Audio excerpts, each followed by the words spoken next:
So, welcome to the class. Today, we continue the tools of development of paragraph. In our previous discussions, we have been discussing paragraph writing. कि ये है क्या topic sentence concluding sentence and body of paragraph. फिर हमने body of paragraph में unity coherence development और organisation के बारे में बात की and certain tools of development were discussed. Before that unity and coherence are already discussed. हमने बेसिक बातें की थी कल के ये जो चार टूल्स ऑफ डेवलपमेंट हैं ये बड़ी आसान है। इनको आपने यूटिलाइज कर देना है। This is the basic learning और hope so in days to come जो भी आप पैराग्राफ लिखेंगे उसमें इसको यूटिलाइज करेंगे and your paragraphs will look mature. But इससे एक एडवांस टेक्निक है जिनको आपने सीखना है वो है डेफिनेशनल पैराग्राफ की। उसके बाद आती है डेफिनेशन विद इन पैराग्राफ की। और अगर आप बहुत आगे जाना चाहें तो एनेक्डोट और कंपैरिजन भी सीख लें। बट एट दिस स्टेज आपने पहली जो दो हैं वो आज की क्लास में बड़ा इम्पोर्टेंट है कि सीखें and followed by the organisation of paragraph. इससे हमारी पैराग्राफ की जो ओवरऑल डिस्कशन है वो आज हर हवाले से कंक्लूड हो जाएगी। सो डेवलपमेंट में हम जब बात करते हैं तो ये आज हमने अपने ऑब्जेक्टिव्स डिसाइड किए हैं कि पार्ट टू में ये डिस्कस होंगे। डेफिनेशनल पैराग्राफ ये हमारा ऑब्जेक्टिव वन है। डेफिनेशनल पैराग्राफ क्या है इससे पहले आप एक डेफिनेशन को समझें कि डेफिनेशन क्यों ज़रूरी होती है। डेफिनेशन किसी भी टर्म की किसी भी जॉर्गन की इसलिए ज़रूरी होती है कि उससे आप अपने आर्गुमेंट का स्कोप और लिमिटेशंस डिसाइड कर रहे होते हैं। मुतअद्दिद बार डिफरेंट टॉपिक्स में डिफरेंट तरह की टर्मिनोलॉजीज इस्तेमाल हुई हैं और उसमें एस्पायरेंट्स को मतलब रिक्वायर्ड है for the sake of writing and clarity कि वो उस टर्म को डिफाइन करें। फॉर एग्जांपल एक टॉपिक आया इस colonial mentality impeding Pakistan progress. Majority failed this topic क्योंकि कॉलोनियल मेंटालिटी को उनमें से अक्सरियत ने किसी ने डिफाइन ही नहीं किया। तो जब आप किसी चीज़ को डिफाइन नहीं करते तो आप अपनी डिस्कशन का एक स्कोप एक बाउंड्री सेट नहीं करते। इसी तरह से दूसरा टॉपिक था are modern wars not holy wars, demilitarisation is the key to global peace and cooperation. तो ये डिफरेंट तरह के जो टर्म्स हैं ना like modern war, holy war, demilitarisation, globalisation, polarise politics and so on. ये इस तरह के टर्म्स हैं जिनको डिफाइन करना बड़ा इम्पोर्टेंट है और इनके ऊपर जो चीज़ लिखी जाती है उसको हम पैराग्राफ डेफिनेशनल पैराग्राफ कहते हैं। So once you do that you actually interpret the topic properly and you inform the examiner के दिस इज पर्टिकुलर फ्रेमवर्क जिसके अराउंड आपकी डिस्कशन रिवॉल्व करेगी। एंड रिजल्ट ये होगा कि you will be able to prevent ambiguity as well as show conceptual clarity जिनको इस पूरे एग्जाम में बहुत वैल्यू किया जाता है। पर्टिकुलरली एग्जामिनर रिपोर्ट्स अगर आप देख लें तो ऐसे is all about preventing ambiguity and showing conceptual clarity. कब लिखना है डेफिनेशनल पैराग्राफ रिक्वायरमेंट को समझ लें। नंबर वन इसको आपने तब लिखना है व्हेन टॉपिक ऑफ ऐसे मेंशंस अ टेक्निकल टर्म। जैसे डिफरेंट टॉपिक्स की मैंने अभी मिसाल दी, एक टेक्निकल टर्म होगा एक पैराग्राफ होगा। इवन इफ दो टेक्निकल टर्म्स हैं तो कोशिश कीजिएगा कि उनको एक ही पैराग्राफ में जम कर लें। This is the only way out और आप इससे अपनी कंसेप्चुअल क्लैरिटी को फर्दर इम्प्रोवाइज कर लेंगे। लिखना कब है, प्लेसमेंट की अगर हम बात कर लें तो it should be written just after introductory paragraph. So there will be one paragraph that will be written immediately after introductory paragraph. बस इसकी दो ये टेक्निकल चीज़ें हैं जो कि आपने याद कर लेनी है। टेक अवे ये है कि आपने डेली लाइफ में जो भी टर्म्स पढ़े हैं पढ़ते हैं उनको एक बार अच्छे तरीके से कॉन्टेक्स्ट में समझ ज़रूर लें कि इस टर्म की बेसिक असास क्या है, इसकी मीनिंग क्या है, इसकी इसकी कोर अंडरस्टैंडिंग बेसिकली क्या है या क्या नहीं है। नेक्स्ट हम आते हैं इसकी एक मिसाल ले लेते हैं कि जी डेफिनेशनल पैराग्राफ होता कैसे है, how it looks, this is how it is. हमने बहुत ही एक सादा पैराग्राफ लिखा है। हमने लिखा है इस ईरान यूएस वॉर के ऊपर कि Iran US war can be defined as a hybrid geopolitical conflict combining direct military confrontation with proxy engagements across the Middle East, यानी कि हमारे टॉपिक में जो टर्म दिया गया था वो ये था कि Iran US war, Iran Israel US war, issues and way forward. तो अब हमने इस पूरे टर्म को पहले डिफाइन कर लिया। ये मैं बिल्कुल सादा टर्म की बात कर रहा हूँ, आगे हम एक टेक्निकल टर्म की भी मिसाल लेंगे कि आपको इवन इस हद तक के जो टर्मिनोलॉजी है उसका भी पता होना चाहिए कि डिफाइन करना है। आगे इसको पढ़ लेते हैं कि this characterization explains why the conflict extends beyond traditional battlefields into cyber warfare, economic sanctions and ideological influence. As a result, the war is not confined to two states but involves multiple regional actors, thereby amplifying its scale and consequences. तो इसको पढ़ने के बाद examiner को थोड़ी सी basic समझ आ जाएगी कि आपको ईरान वॉर का जो स्पेक्ट्रम है बेसिकली क्लियर है और क्या स्कोप इस पूरे के पूरे ऐसे में डिस्कस होगा। बट ज्यादातर जो टर्म्स आते हैं वो इस तरह के आते हैं कि टॉपिक में खुद मेंशन होता है वो टर्म और आपको पता चल रहा होता है कि इसको डिफाइन करना इंपॉर्टेंट है। फॉर एग्जांपल टॉपिक आया कि जी is colonial mentality impeding Pakistan progress. So आपने कॉलोनियल मेंटेलिटी को थोड़ा सा अच्छे से डिफाइन करना होगा। अब देखें हमने इसको कैसे किया है। Colonial mentality refers to a form of internalized inferiority in which individuals regard foreign values as superior to their own. In Pakistan, this mindset manifests in preference for English over Urdu, foreign education over domestic institutions, and Western governance models over indigenous systems. This not only hampers national confidence but also breeds dependency on external validation and so forth. Therefore, to decolonize national psyche, to decolonize the national psyche is to reclaim the authentic development। ये एक definitional paragraph हमें समझा रहा है कि आगे चलकर जो हमारी डिस्कशन कॉलोनियल मेंटालिटी के अराउंड इवॉल्व करेगी वो किस तरीके कार से होगी। जब तक जहां तक इसकी हेडिंग की बात है कि there will not be any heading of any definitional paragraph in essay, but outline में आप उसकी हेडिंग ये लिखेंगे कि what is colonial mentality, a conceptual overview. ये चीज़ हम फिर जब हम आउटलाइन सीखेंगे मंडे ऑनवर्ड तो इंशाल्लाह उसमें हम डिटेल में बात कर लेंगे। That would be the overall essence of that. Having said that, definition हमने अभी ये सीख ली कि definition of a term in a definitional paragraph।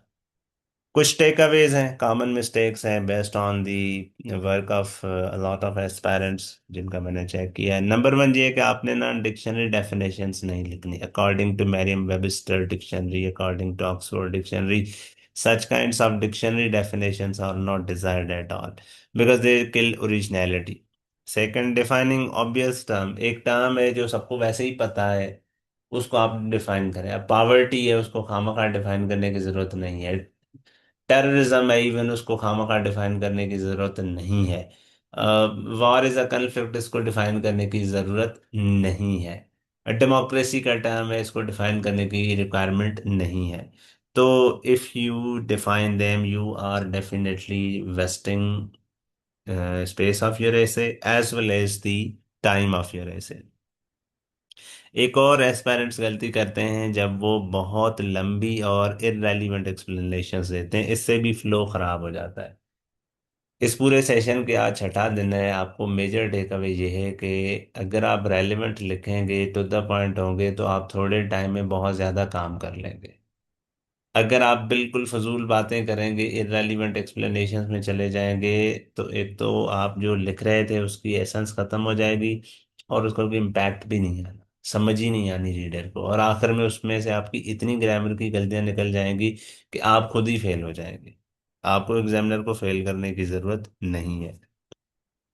Next ये है कि सिर्फ डिफाइन करना इंपॉर्टेंट नहीं है, उस डेफिनेशन को टॉपिक के साथ लिंक करना इंपॉर्टेंट है। जैसे पहली हमने 3 लाइनों में कॉलोनियल मेंटेलिटी डिफाइन भी कर ली लेकिन साथ ही हमने उसको पाकिस्तान के कॉन्टेक्स्ट में रूट भी कर लिया। कि ये definition does not hang in sky, does not hang in air, ये अपने आप में एक आइसोलेटेड बात नहीं है, this has something to do with the broader essay topic under discussion, only then it is going to add any kind of value if at all. Placement क्या है? अच्छा, एक सिक्स, ये टेक्निक हमारी यहाँ पे खत्म हो गई। नेक्स्ट टेक्निक के ऊपर आते हैं कि कभी कभी हम अपने पैराग्राफ्स में भी टर्म्स यूज करते हैं जिनको डिफाइन करना चाहिए, लेकिन उनको डिफाइन करने के लिए मैक्सिमम 2 लाइनें लिखनी चाहिए, उससे ज्यादा नहीं। मिसाल, हम एक टॉपिक लिख रहे हैं, टॉपिक सेंटेंस लिख रहे हैं रादर, कि over developed state structure is responsible for failure of democracy in Pakistan. तो अब ये जो टर्म है ओवर डेवलप्ड स्टेट स्ट्रक्चर, इसको डिफाइन करना इंपॉर्टेंट है। Where you will be defining them, placement के ऑप्शंस क्या है? बेस्ट ये है कि एट द स्टार्ट आप उसको क्लैरिफाई कर लें, just after the topic sentence. Mid में भी एक्सप्लेन कर सकते हैं, लेकिन वन पॉइंट इसमें टेक अवे आपने ये जहन में रखना है कि जहां पर आप टर्म यूज करें, इमीडिएटली उसके अगले सेंटेंस में आपने उसे डिफाइन कर देना है। We will look at examples like this. हमने ये टॉपिक सेंटेंस लिखा, for example, populism has emerged as a dominant force in many democracies. अब आपको पता है कि पॉपुलिज्म रिलेटिवली एक नया टर्म है which requires definition, but since this term is used in a topic sentence, तो हम इसकी डेफिनेशन विद इन पैराग्राफ बहुत ही लिमिटेड रखेंगे। It refers to political approach, यानी कि पॉपुलिज्म की तरफ वी आर एक्चुअली रेफरिंग, कि it refers to a political approach that pits the pure people against the corrupt elite, often undermining institutions in the name of popular will. In Pakistan, populist leaders have mobilized the masses through emotionally charged narratives, at times bypassing democratic norms to consolidate power. तो इस तरह की आप चीजें add on कर सकते हैं। These are going to benefit you at the end of the day. So defining terms within paragraph is also a good practice you should follow. एक और पैराग्राफ राइटिंग की टेक्निक है, रादर डेवलपमेंट की technique है, वो है comparison paragraph. ये कभी कभी अच्छा हो जाता है, आपको पता होना चाहिए। बाकी डिपेंड्स कि आपकी कैपेसिटी क्या है राइटिंग की और आप मेहनत कितनी करते हैं। It is written when you compare two ideas और perspectives.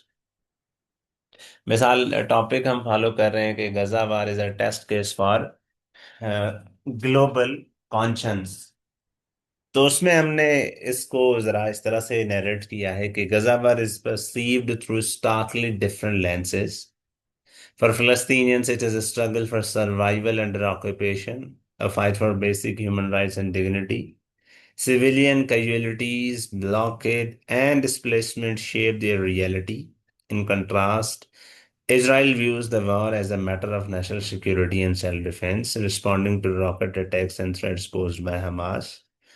These divergent narratives make consensus difficult as both sides claim moral justification for their actions. ये kind of हमने थोड़ा सा न्यूट्रल पर्सपेक्टिव से लिखा है just to make you understand के how to write basically a comparison paragraph. अब comparison paragraph दो तरह के हैं। आप वन ऑन वन कंपैरिजन भी कर सकते हैं और वन आफ्टर वन कंपैरिजन भी कर सकते हैं। फॉर एग्जांपल, आप पहले सारी बातें फ़लस्तीन की कर लें, फिर आप सारी बातें इसराइल की कर लें, ये भी ठीक है। दूसरा तरीका ये है कि आप एक बात फ़लस्तीनियों की करें और एक बात आप फिर इसराइलियों की करें। इस तरह से भी आप इस चीज़ को ज़रा लिख सकते हैं। तो ये बेसिक टूल्स हैं पैराग्राफ राइटिंग की, जिनको आपने जहन में रखना है, and these are going to help you a lot in the long run. अब इम्पोर्टेंट डिस्कशन का हिस्सा आ जाता है, वो है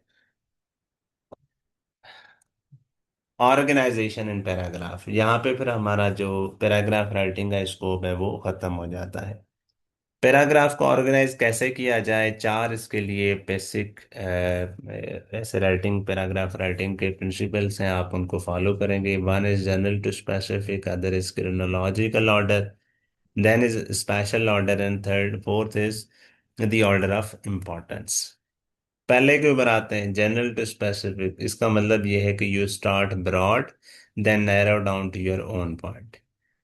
ये नॉर्मली होता है कि जब हम बिल्कुल पहला पैराग्राफ लिख रहे होते हैं तो हम पहले एक दो जनरल सेंटेंसेस लिख रहे होते हैं और फिर उसके बाद हम टॉपिक सेंटेंस लिख रहे होते हैं।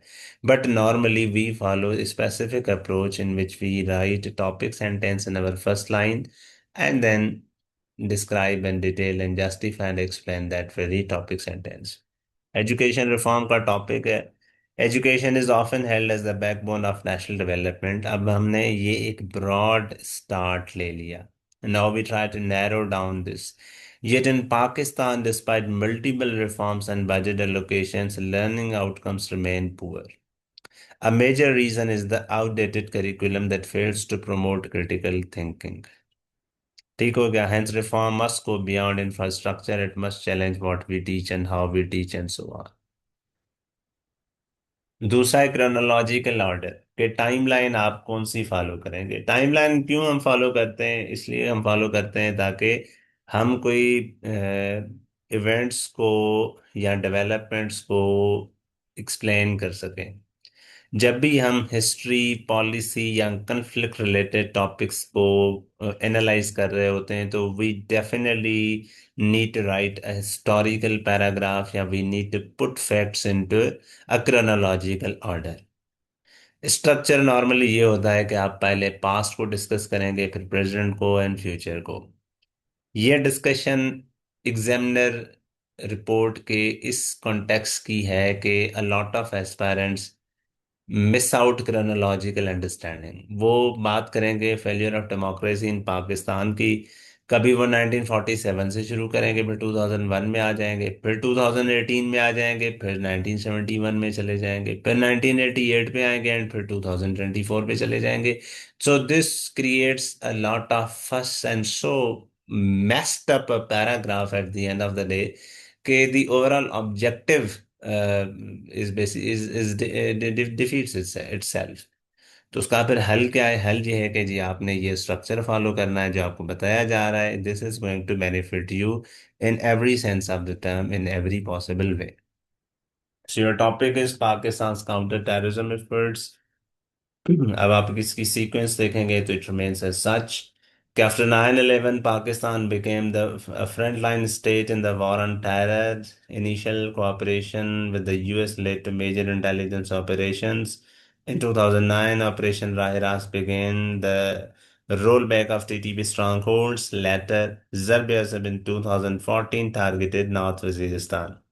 Radul Fasad in 2017 extended this effort nationwide. Each phase marked a gradual shift from reactive to proactive counter-terrorism. So this is a kind of approach that you need to follow. आप इसमें देखेंगे कि how smoothly this chronological scheme is followed. Okay, just holding things here. आप सबको आवाज़ ठीक आ रही है और स्लाइड भी विजिबल है? जस्ट कुछ 10 लोग यस कर लें ताकि मैं अगली बात पे चला जाए। फाइन। तो जिनका मैं मैसेज देख रहा हूँ डायरेक्ट मैसेज में और जैसे पब्लिक चैट में कि ये नहीं आ रहा उनको मैसेज, तो काइंडली जस्ट उसको see it at your and. यहाँ से उसमें कोई गलती नहीं है। नेक्स्ट है जी स्पेशल ऑर्डर। ठीक है।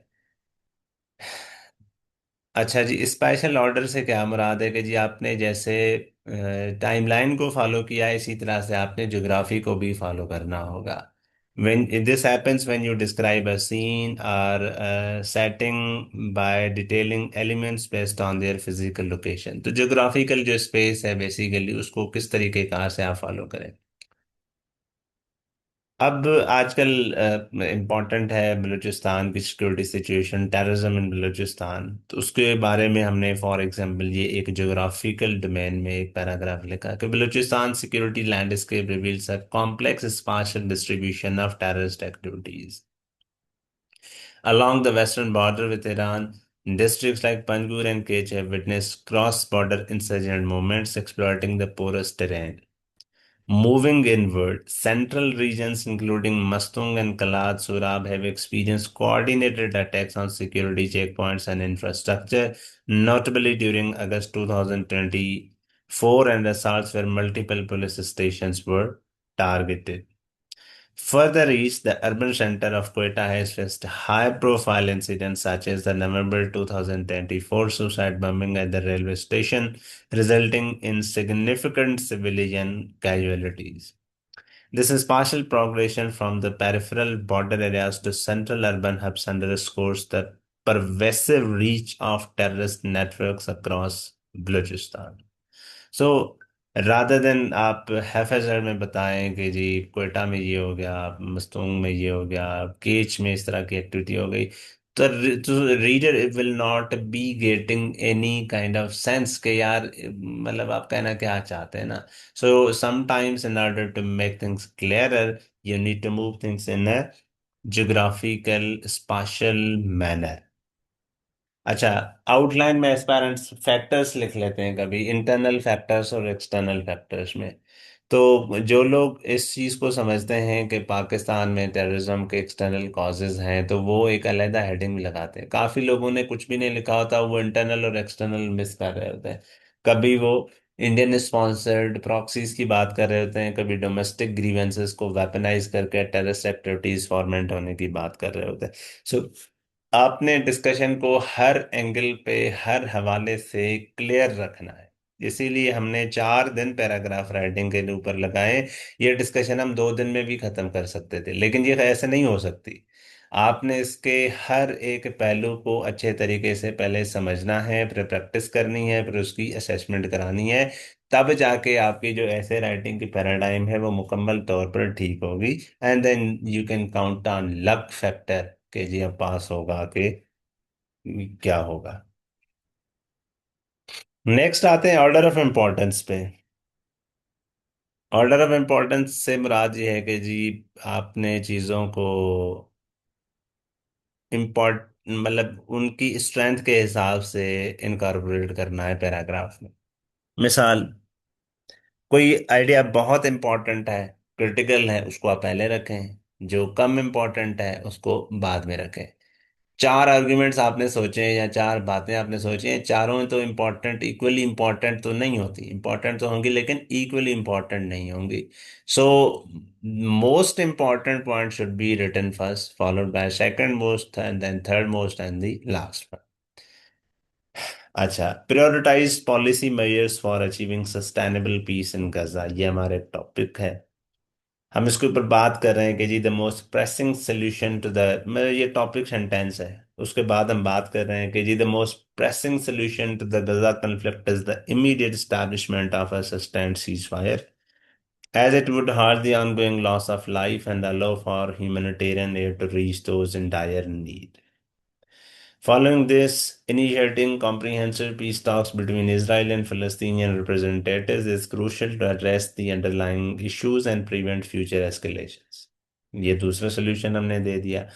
तीसरा हमने बात कर ली कि equally important is the reconstruction of Gaza's infrastructure, which has been severely damaged to restore basic services and improve living conditions. Lastly, fostering international cooperation to support economic development in the region can help build a foundation for long-term peace and stability. आपने ये सारी चीज़ें follow करनी हैं, तब जाके आपकी जो पैराग्राफ राइटिंग की डोमेन है वो इम्प्रूव होगी. हाँ, कभी कभी हम थीमेटिक डोमेन भी फॉलो करते हैं. पॉलिटिकल इश्यूज पहले डिस्कस करें, फिर सोशल, फिर economic and ideological and so on. तो so we end it here. आपका सिर्फ और सिर्फ होमवर्क ये है कि आपने based on this discussion paragraph writing करनी है और ओवरऑल टूल्स एंड टेक्निक्स को यूटिलाइज करते हुए आपने पैराग्राफ राइटिंग करनी है. कल संडे है, it is holiday. On Monday we will learn outline making skills जो अगेन हमारे 4 दिन चलेंगी. On next Friday we will learn introductory and thesis, introductory paragraph and concluding. On Saturday, we will learn thesis, statement, and overall organization in paragraph. तो आपको अगले Saturday तक बहुत ही ज्यादा क्लैरिटी ओवरऑल ऐसे के बारे में हो जाएगी। Looking forward to see you on Monday. On this note we end the class. Thank you so much for your patient hearing.